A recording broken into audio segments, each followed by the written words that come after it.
Nutritional requirements for women. Maintaining a healthy lifestyle begins with a nutritious, well-balanced diet for both men and women. Boys and girls as children often require the same nutrients in their diets. Women, however, have different nutritional requirements than men because puberty starts to affect the body and hormones. The following vitamins and minerals are particularly important to include. Iron. Iron deficiency or anemia can result from menstrual blood loss in women of childbearing age.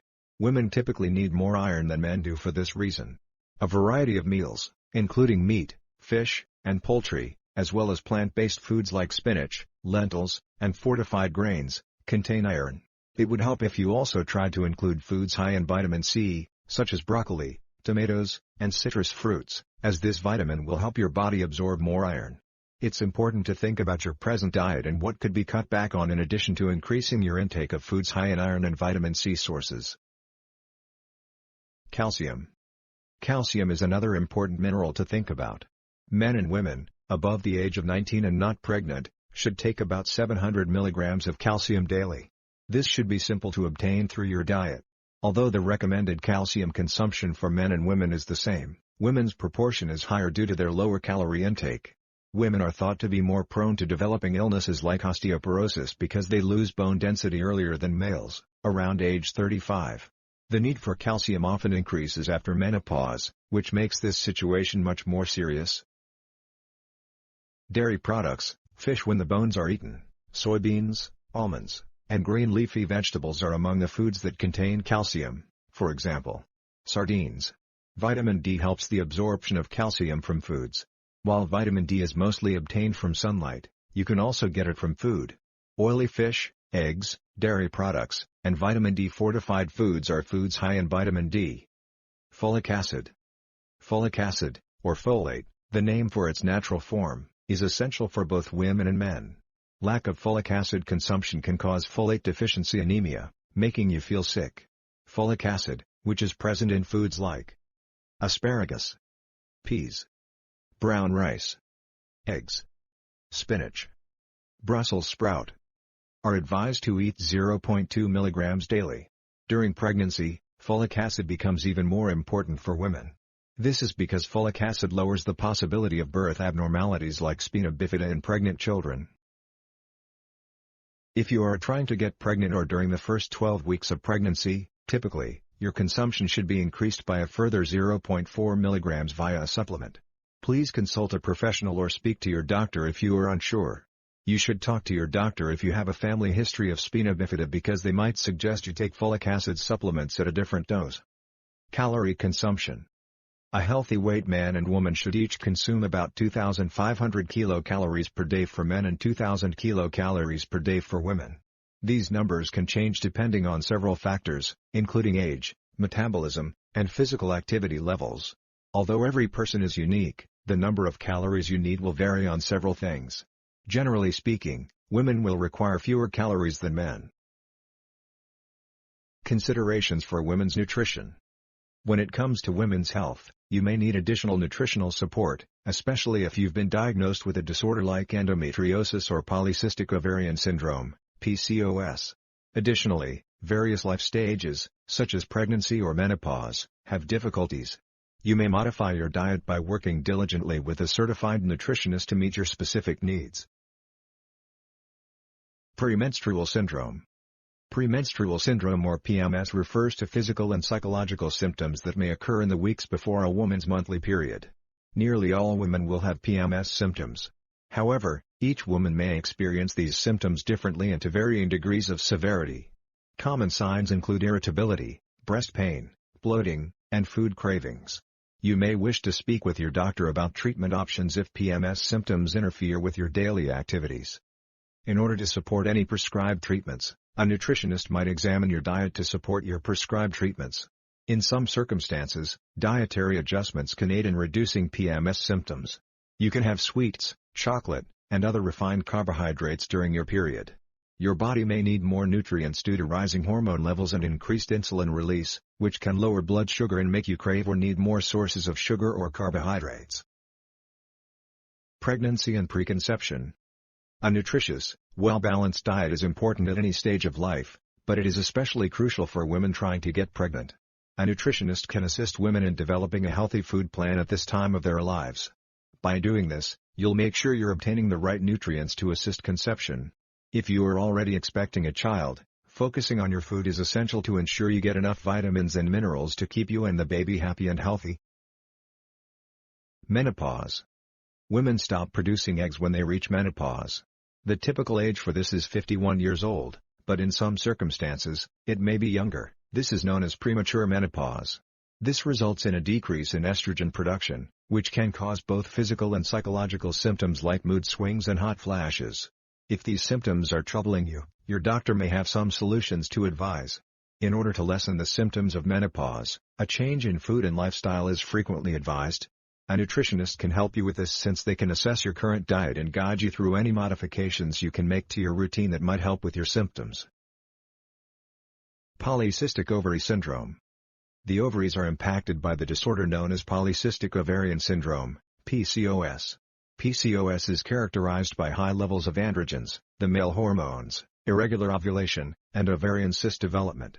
This illness may present with several symptoms, including increased hair growth, weight gain, and acne. It's important to see your doctor for an official diagnosis if you think you might have this problem. Your doctor will go over your treatment choices with you after diagnosing you. You could find it useful to speak with a nutritionist to manage this problem since weight gain is one of the typical PCOS symptoms. It's necessary to remember that there isn't one particular eating plan for PCOS. Every single instance is unique, and treatment depends on the symptoms that are currently present and the findings of any lab tests. However, actions can be taken to increase insulin sensitivity, lessen inflammation, and support hormone balance. Endometriosis. Endometriosis is a medical condition where body tissues outside of the womb behave like the womb's lining. Although there is limited information on how nutrition affects the illness, eating a balanced diet is considered helpful and efficient in treating symptoms. While some meals are believed to regulate hormones naturally, others may have the opposite impact. You should speak with a dietary expert for help and direction. They can design a diet plan based on your symptoms after talking to you about them and your lifestyle as a whole. Energy needs during pregnancy and lactation. From the perspective of diet, pregnancy and lactation are the most physically demanding times in a woman's life. During pregnancy and lactation, nutritional needs rise, energy levels peak, and nutrient consumption is essential for both the mother and child's present and long-term health. 1. All women of childbearing age should be encouraged to choose foods that reduce consumption of saturated and trans fats, cholesterol, added sugars, salt, and alcohol while consuming a range of nutrient-dense foods and beverages within and among the basic food groups. 2. Women of reproductive age who might get pregnant, in particular, should consume foods high in heme iron, as well as foods high in iron from plants or foods fortified with iron that boost iron absorption, like those high in vitamin C. 3. In the first trimester of pregnancy, women of reproductive age who may become pregnant should eat enough synthetic folic acid daily, from fortified foods or supplements, and dietary forms of folate from a varied diet. 4. Women should consume an additional 300 kilocalories and 10 grams of protein per fetus while pregnant. It is suggested that the additional calories needed for pregnancy come from adding 1 protein and 1 dairy serving. 5. Choose a variety of protein foods, which include seafood, lean meat and poultry, eggs, beans and peas, soy products, and unsalted nuts and seeds. 6. Foods that are higher in potassium, dietary fiber, calcium, and vitamin D should be prioritized because these nutrients are often lacking in diets. Some foods include vegetables, fruits, whole grains, milk, and dairy. 7. Choosing seafood in place of some beef and poultry will increase the amount and diversity of seafood ingested. 8. Choose protein items that are lower in solid fats, calories, and sources of oils and substitute for those higher in solid fats. What are women currently eating in the UK? 1. Fruit and vegetables. We should all attempt to consume at least 5 portions of fruit and vegetables daily. 80 grams is 1 portion. This can help lower the chance of developing significant health issues like heart disease, stroke, and cancer. However, just about 25% of women follow this advice. 2. Oily fish. In the UK, 1 in 11 women die from heart disease. At least one dish, 140 grams cooked weight, of oily fish per week is recommended for a healthy diet. This is because oily fish, like salmon and mackerel, is full of long-chain omega-3 fatty acids, which may support heart health, the growth of a baby's eyes and brain. The omega-3 fatty acids in oily fish are essential for the healthy development of your baby's brain and eyes during pregnancy and breastfeeding. The average weekly intake of oily fish for women is 56 grams, which is significantly less than the current recommended. 3. Fiber. 1 in 19 women is diagnosed with bowel cancer during their lifetime. Heart disease, type 2 diabetes, and colon cancer risk may all be reduced by high-fiber diets. The risk of constipation can be decreased by dietary fiber, which is also essential for gut health. It is advised that adults consume at least 30 grams of fiber daily. On average, women only manage about 17 grams of dietary fiber per day, far below the recommended amount. 4. Sugars. Table sugar, honey, syrups, and nectars are all examples of added sugars in meals and beverages. Free sugars also include the sugars that are naturally present in fruits, vegetables, and pulses, such as soy and chickpeas, that have been juiced, pureed, or processed into pastes. Free sugars are also regarded as additives like lactose and galactose. Free sugar consumption shouldn't account for more than 5% of women's total energy intake, or 27 grams per day. Women generally consume almost double as much as is advised. Highlights from this module. 1 in 5 women experiences a common mental health issue like sadness or anxiety. The only sources of testosterone in the body are the ovaries and the adrenal glands. Estrogen and progesterone are the two main sex hormones in women. Iron deficiency or anemia can result from menstrual blood loss in women of childbearing age. Heart disease, type 2 diabetes, and colon cancer risk may all be reduced by high-fiber diets. The omega-3 fatty acids in oily fish are essential for the healthy development of your baby's brain and eyes during pregnancy and breastfeeding. Thank you. This module has ended. Hope that you have learned something valuable.